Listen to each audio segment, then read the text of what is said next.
আল্লামা অলিপুরি দামাত বারাকাতুম সহ আমরা যে কথাগুলো গত 5 বছর ধরে এদেশের মাইকে মাইকে বলছিলাম, তো এই কথাগুলো কালকে সব পত্রপত্রিকায় এসে গেছে।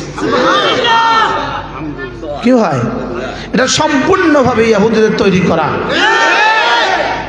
ইহুদিরা এদেরকে তৈরি করেছে এদেরকে ধ্বংস করার জন্য নয়। ওদের টার্গেট হলো 2 দলকে ধ্বংস করা, ওলামা মাদ্রাসাগুলোকেও ধ্বংস করা, এদেরকেও ধ্বংস করা। কারণ এদেরকে যদি ওরা দেখছে আমরা সেকুলার শিক্ষা ব্যবস্থা দিয়ে আমরা সারা পৃথিবীতে ধ্বংস করে দিলাম, লেকিন বাংলাদেশে পারি না। ওরা ইঞ্জিনিয়ার হইয়া আবার দাড়ি টুপিওয়ালা হয়ে যায়, ডাক্তার হইয়া আবার দাড়ি টুপিওয়ালা হয়ে যায়। বাস্তব না বাস্তব?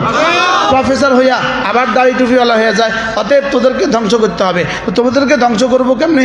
তোদেরকে কৌশলে টাকা দিয়া, কৌশলে ডলার দিয়া তোদেরকে ওলামাদের থেকে বিচ্ছিন্ন করে দিতে হবে। মসজিদ মাদ্রাসা থেকে তোদেরকে দূরে সরাই দিতে হবে। যদি মসজিদ মাদ্রাসা থেকে দূরে সরে যাস তো রাখাল যেমন ছাগল যেমন রাখাল থেকে দূরে সরে গেলে অটোমেটিক ভাগের খাবার হয়ে যায়, তোরা যদি এদের থেকে দূরে সরে যাস তো তোরা 2-10 বছর 30 বছর পরে তোদের আর অস্তিত্ব থাকবে না। এই হলো এক টার্গেট। 2 নম্বর টার্গেট হলো এরা যদি মসজিদ মাদ্রাসা থেকে যদি এরা ভিন্ন হয় তাহলে মসজিদ মাদ্রাসাতে আর এরা টাকা দিবে না, মসজিদ মাদ্রাসাকে ছেলে মেয়েও দিবে না, টাকা পয়সাও দিবে না। তো ওরা তো টাকা পয়সা ছাড়া আমরা টাকা পয়সা ছাড়া আমরা যদি টাকা পয়সা না দেন তা আমরা শেষ, তা আমরাও শেষ, ওরাও শেষ। টার্গেট শুধু আমাদেরকে শেষ করা নয়, টার্গেট তাদেরকেও শেষ করা, আমাদেরকেও শেষ করা।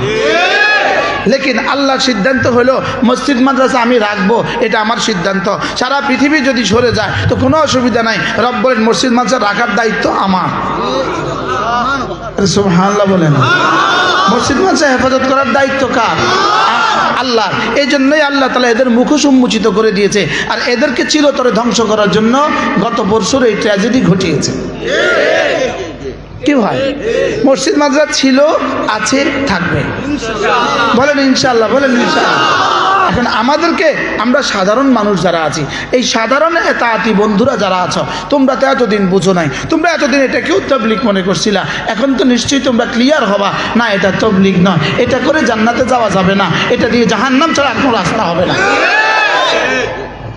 এটা দিয়ে জাহান্নাম ছাড়া কোনো কি হবে না? বলেন কেন? ইহুদিদের এজেন্ট জান্নাতে যায় না, ইহুদিদের এজেন্ট জাহান্নামে যায়। যদি কালেমার কথাও বলে, যদি আরশে আজিমের মালিকের কথাও বলে, ইহুদিদের এজেন্ট জান্নাতে যায় না। ইহুদিরা জান্নাতে যায় না, হিন্দুরা জান্নাতে যায় না, মোসাদ জান্নাতে যাবে না, রাও জান্নাতে যাবে না। এদের দাবি হলো সাদ সাহেব যদি জাহান্নামে যায় আমরাও জাহান্নামে যাবো। তাইলে করতে পারো, কোনো অসুবিধা নেই।